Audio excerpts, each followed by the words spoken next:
ఢిల్లీలో జరుగుతున్నటువంటి cockroach Janata party ఆందోళనలు అవన్నీ కూడా మనం చూస్తున్నాము. చాలా పోలీసులు వాళ్ళ విద్యార్థుల మీద ప్రవర్తించినటువంటి తీరుకి చాలా దేశవ్యాప్తంగా నిరసనలొస్తున్నాయి. వాళ్ళు ఏం డిమాండ్స్ చాలా న్యాయమైన డిమాండ్‌లు అడుగుతున్నారు అనేటువంటిది కూడా మొత్తం మేధావర్గంలో గాని, పౌర సమాజంలో గాని అంత జరుగుతుంది. ఒకవైపు ఏంటంటే ఆయన వాంగ్‌చుక్ ఆయన దీక్ష విరమించడం అనేటువంటిది అదేదో బీజేపీ విజయం కింద చాలామంది భావిస్తుంటే అతను చెప్పాడు. ఈ సీజేపీ కన్వీనర్ ఎవరైతే ఉన్నారో అభిజిత్ దీప్‌కే వాంగ్‌చుక్ దీక్షకి మా ఆందోళనకి అసలు సంబంధం లేదు. కాక్రోచ్ జనతా పార్టీ ఆందోళనకి ఆయనకి సంబంధం లేదు. ఆయన డిమాండ్స్ వేరు అని చెప్పేసి కూడా అన్నాడు. ఇక్కడ కాంగ్రెస్ రాహుల్ గాంధీ వీళ్ళంతా కూడా వాంగ్‌చుక్ మీద కొంచెం అటాక్ చేయటం ఆయన దీక్షను విరమించడం అనేటువంటి దాన్ని వాళ్ళు కొంచెం తప్పుపట్టడం ఇవన్నీ జరిగాయి. అసలు సరే ఇవన్నీ ఇలా ఉంటే అసలు ఈ ఈ నిరసనల మీద ఏదైతే యావత్ భారతదేశం కూడా సపోర్ట్ చేస్తుంది ఈ నిరసనలకి, ఇప్పుడు బీజేపీలోనే అసలు భిన్న స్వరాలు వినిపిస్తున్నాయి అనేటువంటిది. ఎందుకనంటే మురళీ మనోహర్ జోషి ఆయన ఎవరైతే ఉన్నారో బీజేపీలో చాలా సీనియర్ లీడరు, వాజ్పేయి గవర్నమెంట్‌లో మంత్రిగా చేసినటువంటి ఆయన ఎక్స్ వేదికగా స్పందిస్తూ దేశంలో వివిధ ప్రాంతాల నుంచి వచ్చిన యువ విద్యార్థులు న్యూఢిల్లీ వీధుల్లో రోజుల తరబడి ఎదురు చూడటం చాలా బాధాకరం. పరీక్షల వ్యవస్థపై వారి ఆందోళనలు, భయాలు నిజమైనవి. వాటిని సానుభూతితో మరియు శాశ్వత పరిష్కారాన్ని కనుగొనే ఆలోచనతోనే పరిష్కరించాలి అంటూ ఇలాంటివి చేయటం వల్ల దీన్ని శాంతి భద్రతల సమస్యగా భావించి బలప్రయోగంతో అణిచివేస్తే దేశ రాజకీయాల్లో అత్యంత ఆసక్తికరమైన పరిణామం చోటు చేసుకుంటుంది. అదేంటంటే విద్యార్థులు యువత ఉద్యమం కేవలం వీధుల్లో కాదు, ఇప్పుడు అధికార పార్టీ భారతీయ జనతా పార్టీలో కూడా ఇది జరుగుతున్న చర్చ అనేటువంటిది. ఆయన ఏమన్నారంటే అసలు ఏ యువత అయితే ఒకప్పుడు నరేంద్ర మోడీకి హారతి పట్టారో, ఆయన్ని జేజేలు కొట్టారో, వాళ్ళు ఇప్పుడు దూరం అయ్యేటువంటి పరిస్థితి వస్తుంది అని ఒక బీజేపీ సీనియర్ నేత విమర్శించడాన్ని ఎలా చూడాలి? అంటే బీజేపీలో ఈ భిన్న స్వరాలను ఎలా చూడాలి? ఇది మురళీ మనోహర్ జోషి గారు చెప్పింది ఆయన ముందే యాంటిసిపేట్ చేశాడు. గ్రౌండ్ లెవెల్లో అదే జరుగుతుంది. ఈ రోజున దేశవ్యాప్తంగా అసమ్మతి వచ్చేసిందండి, దేశవ్యాప్తంగా. ఎందుకంటే గత 10-12 సంవత్సరాల నుంచి ఈ ప్రభుత్వం ఏం చేస్తుందో, ప్రజలకి ఏం హామీలు ఇచ్చి ఈ ప్రభుత్వం వచ్చిందో మనం చూసాం. ఏం చెప్పారండి వీళ్ళు? నల్లధనాన్ని అంతా తీసుకొచ్చేసి ప్రజలకు పనిచేస్తానన్న బీజేపీ ఇది చేశారా? అయిపోయిందా? నల్లధనం అంతా వచ్చేసిందా? ఆ సంగతే మర్చిపోయారు. దేశ ప్రజలు కానీ, ఇచ్చిన హామీ ఇచ్చిన ప్రజాప్రతినిధులు కానీ, ఆ ప్రభుత్వంలో ఉన్న వాళ్ళు కానీ నల్లధనం అనే విషయం అసలు కాన్సెప్ట్ మర్చిపోయారండి. బీజేపీ గవర్నమెంట్ ఈ అధికారంలోకి వస్తాకి మెయిన్ కారణం ఏంటంటే నల్లధనాన్ని వెలికి తీస్తాం, ఆ వెలికి తీసిన నల్లధనాన్ని అందరికి పంచుతాం. ఇదే కదండి, ఈ శ్లోకంతోనే వచ్చారు కదా వాళ్ళు. మరి ఎంత నల్లధనాన్ని తెచ్చారు ఇప్పటికి? ఒక ఎలక్షన్ కాదు, ఇప్పటికి 3 ఎలక్షన్లు జరిగినాయి వాళ్ళకి. 3 సార్లు వాళ్ళు అధికారంలోకి రాకపోవడం జరిగింది. 5 సంవత్సరాల్లోనే మీరు నల్లధనాన్ని బయటకు తీసి దేశ ప్రజలందరికి పనిచేస్తాను, అందరూ లక్షాధికారులు అయిపోతారని చెప్పిన వాళ్ళు కదా వీళ్ళంతా. అది ఏది? ఎక్కడ జరిగింది? ఉద్యోగాలు ఉన్నాయా? లేవు. పెద్ద పెద్ద కంపెనీలు కానీ ఇండస్ట్రీలు కానీ వచ్చినాయా? అవి లేవు. కరువు ఏమన్నా? రైతులకు కూడా కనీసం వసతులు కల్పించలేని పరిస్థితి. ఈ రోజు మన పంజాబ్ నుంచి రైతులు వచ్చేసి పార్లమెంట్ ని ఏ విధంగా స్తంభించారో కూడా మనం కళ్ళారా చూసే ఈ దేశంలో ఎప్పుడూ లేదు. రైతులను ఇబ్బంది పెట్టిన ఏ ప్రభుత్వాలు బాగుపడినట్టు నిలబడినట్టు చరిత్రలో లేదండి. ఎందుకంటే మన దేశానికి రైతే వెన్నుముక. వ్యవసాయ ఆధారిత దేశం మంది. 65% పీపుల్ ఈ వ్యవసాయం మీదే డిపెండ్ అయి ఉంటారు. కానీ మీరు రైతులకి కనీసం వసతులు కల్పించలేని ఈ కేంద్ర రాష్ట్రాలు ఇంక మీరు ఎలా చేయగలుగుతారు? అక్కడి నుంచో మొదలైంది ప్రతిదీ కూడా. సరే, రైతుల్ని మీరు నెగ్లెక్ట్ చేశారు, మరి విద్యార్థులకు ఏమైనా మీరు చేయగలిగారా అంటే అస్సలు ఏమీ లేదు. చూశారు విద్యార్థులు, ఒకసారి చూశారు, 2 సార్లు చూశారు. వీళ్ళు ఏం చేశారంటే, టు బి ఫ్రాంక్, ఇప్పుడు మనం లీగల్ టాపిక్ లో అనకూడదు, ఈ విషయాల్ని డైవర్ట్ చేయడం కోసం మతాల్ని కులాల్ని లేనిపోయిన వాటిని తీసుకొచ్చేసి 10 సంవత్సరాలు నడిపించేశారు ప్రభుత్వాలని. అసలు పని చేయలేక ఆ పని గురించి ప్రజలు ఎక్కడ ప్రశ్నిస్తారు అని చెప్పేసి ఈ మతాల చిచ్చు ఒకటి, కులాల చిచ్చు ఒకటి, మనువాదం అని అదని ఇదని తీసుకొచ్చేసి ఇప్పుడు కొంతమంది రాష్ట్రానికి ఒకళ్ళిద్దరు ఏర్పాటు చేసుకున్నారండి. ఈ సెలబ్రిటీస్ ఉంటారన్నమాట రాష్ట్రంలో. వాళ్ళు ఏం చేస్తారంటే, ఇప్పుడు ఢిల్లీ నుంచి వస్తే వాళ్ళు చెబితే లోకల్ రాష్ట్రంలో ఉన్న పీపుల్ నమ్మరేమని చెప్పేసి ఈ లోకల్ ఈ స్టేట్ లో లోకల్ గా ఉండే సెలబ్రిటీస్ ఎవరైతే ఉన్నారో ముందు వాళ్ళని సెలెక్ట్ చేసుకుంటారు. వాళ్ళని సెలెక్ట్ చేసుకుని ఒక సినిమా స్టార్లు కానీ, ఈ క్రికెట్ స్టార్లు కానీ, అట్లాగా దేంట్లోనైనా ప్రవీణ్యం ఉన్న వాళ్ళే బాగా సెలబ్రిటీ అయిన వాళ్ళు, ఫేమస్ ఫిగర్ ఎవరైతే ఉన్నారో వాళ్ళని ఎన్నుకొని వాళ్ళ ద్వారా మొత్తం ఆ రాష్ట్రంలో ప్రజలందరినీ కొంతకాలం డైవర్ట్ చేయడం అనమాట. This is the diversion politics అంటాం దీన్ని మనం. ఫర్ ఎగ్జాంపుల్ మన తెలుగు రాష్ట్రాల్లో ఎవరిని ఎన్నుకున్నారో, ఎవరు సనాతన ధర్మం అనే ప్రచారాన్ని నెత్తి మీదకి ఎత్తుకున్నారో ఇవన్నీ మనం ఇలా చూస్తూనే ఉన్నామండి. వాళ్ళకి కనీసం బేసిక్ నాలెడ్జ్ లేదు, 10th క్లాస్ క్వాలిఫికేషన్ లేదు, వీళ్ళకి పెద్ద గ్రంథాలు చదివిన అనుభవం లేదు, ఒక ఇంగ్లీష్ రాదు, సరిగ్గా తెలుగు రాదు, యాక్షన్ రాదు, ఫైట్ రాదు. వీళ్ళందరూ సనాతన ధర్మం గురించి మాట్లాడుతుంటే ఆ నిజంగా సనాతన ధర్మాన్ని తెచ్చిన వాళ్ళు, దాన్ని రాసిన వాళ్ళు సిగ్గుపడాల్సిన పరిస్థితి ఇవ్వాలి. ఎంత ఘోరాతి ఘోరం! ఎలాంటి పరిస్థితుల్లో ఈ రోజు ఉన్నామంటే పెద్ద పెద్ద వాళ్ళు నవ్విపోతున్నారు, సిగ్గుపడిపోతున్నారు. ఎవరి గురించి చెప్తారు? సనాతన ధర్మం గురించి ఎవరు చెప్తున్నారండి? సనాతన ధర్మంలో విడాకులే ఉండవు. నువ్వు 1.5 విడాకులు ఇచ్చేసి సనాతన ధర్మాలన్నీ చెప్తే ఎవరు నమ్ముతారు సార్? అది కరెక్ట్ కాదు. కానీ వ్యక్తిగతంగా మనం విమర్శ చేయకూడదు. టు బి ఫ్రాంక్, అది ఇప్పుడు ఒక కామెంట్ నడుస్తుందండి. ఆయన రకరకాల దీక్షలు చేస్తూ ఉంటారు కదా, వారాహి దీక్షని, ఆ దీక్షని. ఇప్పుడు మౌన దీక్ష వహిస్తున్నారా అని ఒక కామెంట్ వస్తుంది. ఎందుకనంటే దేశం అంతా కూడా అట్టుడుగుతోంది యువత ఉద్యమంతో. కనీసం ఒక ట్వీటో లేకపోతే ఏమీ లేదు. సరే, చంద్రబాబు నాయుడు గారు అంటే ఆయన ఈ మధ్యన మోడీ గారిని ఎక్కువ పొగడడంతో ఆయన కానీ లోకేష్ గారు కానీ, మరి నేను అవసరమైతే ప్రశ్నించడానికే పార్టీ పెట్టాను అన్న పవన్ గారు కూడా ఇప్పుడు ఏంటి మౌన దీక్షలో ఉన్నారా ఏంటి అనేటువంటిది ఒక కామెంట్ వినిపిస్తుంది. సార్ నేను చెప్పా కదా, అప్పుడు మోడీ గారు ఏం చేస్తారంటే, బీజేపీ వాళ్ళు మోడీ బ్యాచ్ వీళ్ళు ఒక్కో రాష్ట్రానికి ఒక సెలబ్రిటీ, ఇప్పుడు చెప్పాను అదే, వీళ్ళ ద్వారా అక్కడ ఉన్న ప్రజల్ని డైవర్ట్ చేస్తారండి. మన తెలుగు రాష్ట్రాల్లో ఇది పరిస్థితి.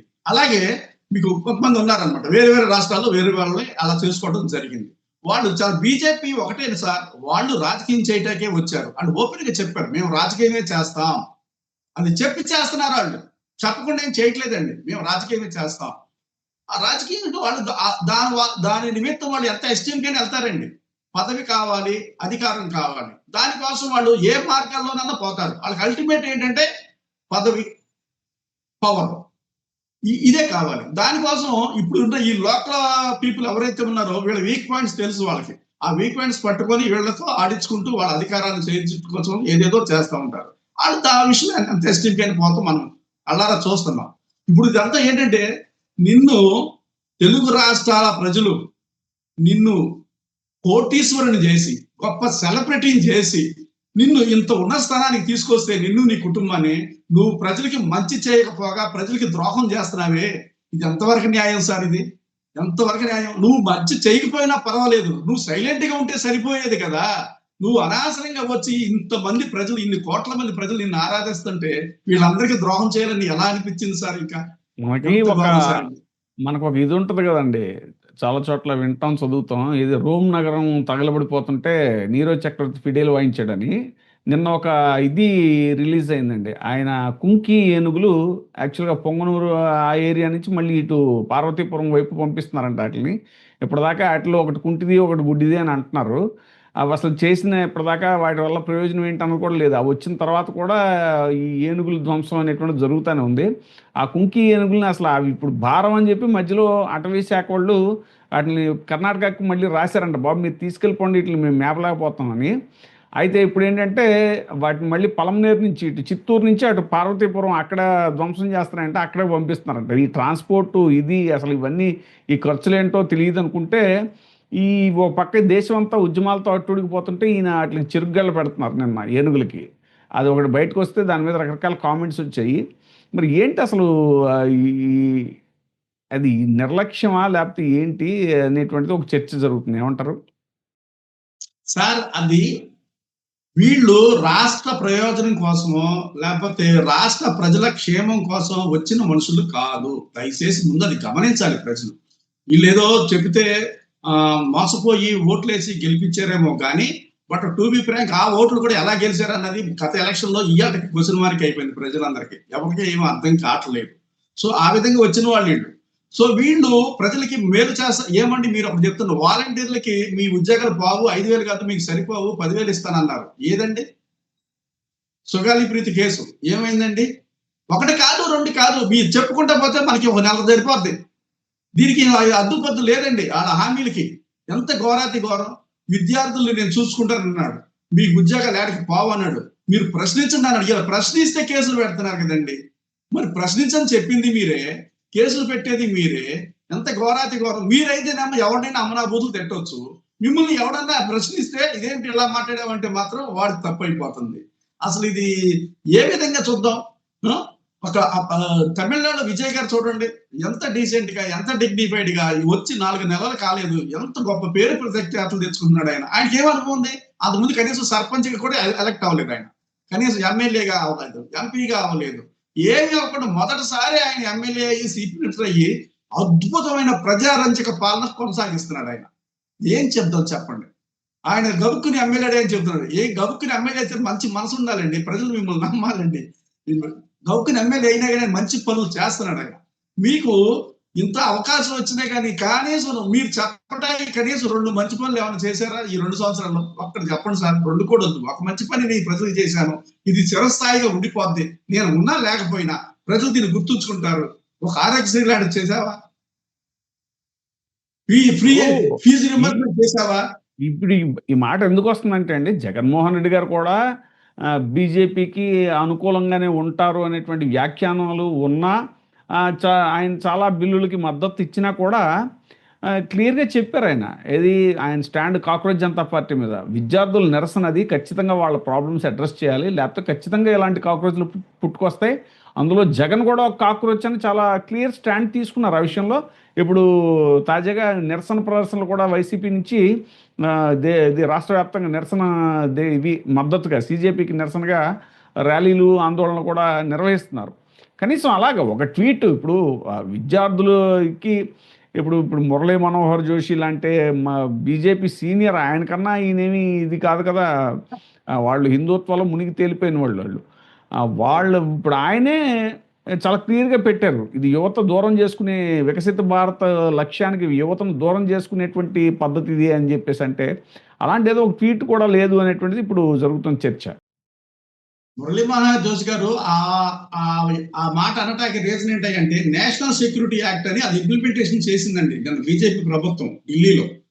ఆ నేషనల్ సెక్యూరిటీ యాక్ట్ ఏంటంటే దాని ప్రకారం ఎవరినైనా ఎలాంటి అధికారాలు అభియోగాలు లేకపోయినా, చూడండి వాళ్ళ మీద ఎటువంటి ఫిర్యాదులు లేకపోయినా వాళ్ళని 12 రోజుల నుంచి 12 నెలల వరకు నిర్బంధించే అధికారం పోలీసులకు ఉంటుంది. కోర్టు కాదు, అసలు పోలీసులు సొంత నిర్ణయం తీసుకుంటారు ఈ యాక్ట్ ప్రకారం. అంటే వాళ్ళకి అనుమానం వచ్చిందంటే వీళ్ళ మీద 12 రోజుల నుంచి 12 నెలల వరకు వాళ్ళ ఆధీనంలో ఉంచుకుంటారు. ఇది శిక్ష కాదు, నిర్బంధం అంటారు దీన్ని. ఈ యాక్ట్ చెప్తుంది అన్నమాట. ఇలాంటి యాక్ట్ ని విద్యార్థుల మీద ప్రయోగించవచ్చా? అది మురళీ మనోహర్ జోషి గారు చెప్పిన వ్యాఖ్య అది. ఇదేంటి వీళ్ళు నక్సలైట్లు కాదు, టెర్రరిస్టులు కాదు, దేశద్రోహులు కాదు, పరాయి దేశం నుంచి వచ్చిన వాళ్ళు కాదు, మన బిడ్డలు, మన దేశ వారసులు, మన విద్యార్థులు, మన పౌరులు, వీళ్ళ మీద ఇటువంటి యాక్టులు పెట్టడం ఏంటి? టెర్రరిస్టుల మీదో లేకపోతే ఇంకొక నక్సలైట్ల మీదో లేకపోతే దేశ భద్రతకి ముప్పు కలిగినప్పుడు పెట్టే చట్టాలు సార్ ఇవి. లా అండ్ ఆర్డర్ కంట్రోల్ చేయలేనప్పుడు, దేశ భద్రతకి ముప్పు కలుగుతున్నప్పుడు ఈ నేషనల్ సెక్యూరిటీ యాక్ట్ ని ఇంప్లిమెంట్ చేస్తుంది ఎక్కడైనా సరే. విద్యార్థులు చేయటం ఏంటి సార్? మిమ్మల్ని విద్యార్థులు కత్తులు బట్టి రాలేదే, కర్రలు బట్టి రాలేదే, వాళ్ళు మామూలుగా పుస్తకాలు తీసుకొని వచ్చారు, బ్యాగులు ఎత్తుకొని వచ్చారు. వాళ్ళు నిరసనగా చక్కగా పీస్ఫుల్ గా చేస్తున్నారు. ఇప్పుడు ఎవరు చేశారో ఎందుకు చేశారో తెలియదు, ఒక అసంఘటిత శక్తులు వాళ్ళలోకి దూరి వాళ్ళు కర్రలు పట్టుకొని ఏ విధంగా వీరవిహారం చేశారు అనేది మనకి ఈ మీడియా ద్వారా మనం చూస్తున్నాం. ఇప్పుడు మెయిన్ మీడియా చూపించట్లేదు సార్. అది విచిత్రం ఏంటంటే చాలా మెయిన్ మీడియా ఏదైతే ఉందో అది కవర్ చేయట్లేదు, అది డిస్ప్లే చేయట్లేదు, ప్రజలకి వాస్తవాలు చెప్పడానికి ఇష్టపడతలేదు. ఇప్పుడు ఈ సోషల్ మీడియా పుణ్యమా అంటే అది లేకపోతే అసలు వాస్తవాలు ప్రజలకు తెలిసే అవకాశం లేకుండా పోయింది. వాళ్ళు కుర్రాళ్ళు ఈ ఇంటర్నెట్ సేవలు ఇవన్నీ ఆపేస్తారని వాళ్ళకి తెలిసే బ్లూటూత్ మెష్ అని ఏదో కొత్త టెక్నాలజీ వాడి వాళ్ళు మెసేజ్లు ఫార్వర్డ్ చేస్తున్నారంటండి. ఒక ఇది చాలా రెవల్యూషన్. ఇప్పుడు దాని మీద కేంద్రం చాలా సీరియస్ అయ్యి దాని మీద కేంద్ర హోంశాఖ వాళ్ళ మీద ఆ టెక్నాలజీ వాడిన కుర్రోళ్ళ మీద, విద్యార్థుల మీద కేసులు అవి పెట్టి వాళ్ళ పాస్పోర్ట్లు అవి రద్దు చేయాలని ఇవన్నీ ప్రయత్నాలు జరుగుతున్నాయి. అంతేగాని వీళ్ళు తప్పులు సరి చేసుకోవటం, రెక్టిఫై చేసుకొని మంచి సలహాలు ఇచ్చి ప్రజలకు ఉపయోగపడే నిర్ణయాలు తీసుకొని, విద్యార్థులకు ఉపయోగపడే నిర్ణయాలు తీసుకొని తప్పులను సవరించుకోవటం అలా చేయట్లా. చూసారా ఈ రోజున ఇప్పుడు బీజేపీ గవర్నమెంట్ కూడా ఏం చేస్తుందండి, ఒక పక్కనేమో మీతో మాట్లాడతాను అంటుంది, మనం కలిసి పనిచేద్దాం అంటుంది, మీ కోరికలు నెరవేరుస్తానంటుంది, స్పెషల్ కోర్టు పెడతానంటుంది, దాంట్లో పేపర్ లీక్ చేసిన వాళ్ళకి శిక్షిద్దాం అంటుంది. But the same time national security force ని ఇక్కడ ఇంప్లిమెంట్ చేస్తుంది. ఎలాగ సార్ దీన్ని ఎలా చెప్పాలి? అంటే అంటే అదే విద్యార్థులనేమో నువ్వు దేశద్రోహులు అని చెప్పి ముద్ర వేసేసి కష్టంలో తీసుకుంటున్నావు. అది 12 రోజులు ఉంచుతావా, వాళ్ళని 12 నెలలు ఉంచుతావా కూడా తెలియదు మీ కంట్రోల్లో. ఒక పక్కేమో నేను కోర్టులు ఏర్పాటు చేస్తానంటే ప్రజలు కూడా ఏమవుతుందంటే ఎలాంటి స్టేట్మెంట్ కి డబుల్ స్టేట్మెంట్లు అవుతాయండి, కాంట్రడిక్షన్స్ వస్తాయి ఆ స్టేట్మెంట్లకి. అంటే ఒక పక్క మంచి చెప్తున్నారు, ఒక పక్కేమో ఇలా నిర్ణయాలు తీసుకున్నారు, ఈ ఎంతవరకు నిజం అనేది. అందుకే విద్యాశాఖ మంత్రిని రిజైన్ చేయమని అడిగేది. ఒక్క విద్యాశాఖ మంత్రిని రిజైన్ చేసి మాత్రం ప్రభుత్వానికి ఏమైపోద్ది సార్? నాకు అర్థం కాదు. ఒక్క విద్యాశాఖ మంత్రిని రిజైన్ చేస్తే ప్రభుత్వాన్ని పడిపోద్దా? ఏమైనా డ్యామేజ్ అవుద్దా? ఈ రోజు దాకా గడువు అడిగారండి. ధర్మేంద్ర ప్రధాన్ రాజీనామా విషయంలో ఈ రోజు గడువు అడిగారు. ఈ రోజు దాకా చూద్దాం ముందు ముందు పరిణామాలు ఎలా ఉంటాయో. Thank you very much Ashok garu. ఆ నిర్ణయం తీసుకుంటే క్రెడిబుల్ మంచి క్రెడిట్ వస్తుందండి పార్టీకి. అది సో దయచేసి ప్రభుత్వాలు సానుకూలంగా స్పందించాలి ఈ విషయంపై. చూద్దాం ముందు పరిణామాలు ఎలా ఉంటాయి చూద్దాం. Thank you very much Ashok garu. మరో అంశంతో మళ్ళీ కలుద్దాం. Thank you very much. చూస్తున్నామండి వీటీవీ ప్రైమ్. ఇప్పుడే సబ్స్క్రైబ్ చేయండి, లైక్ చేయండి, షేర్ చేయండి. వీటీవీ ప్రైమ్, నీ ఉత్తమాభిరుచుల సమ్మేళనం.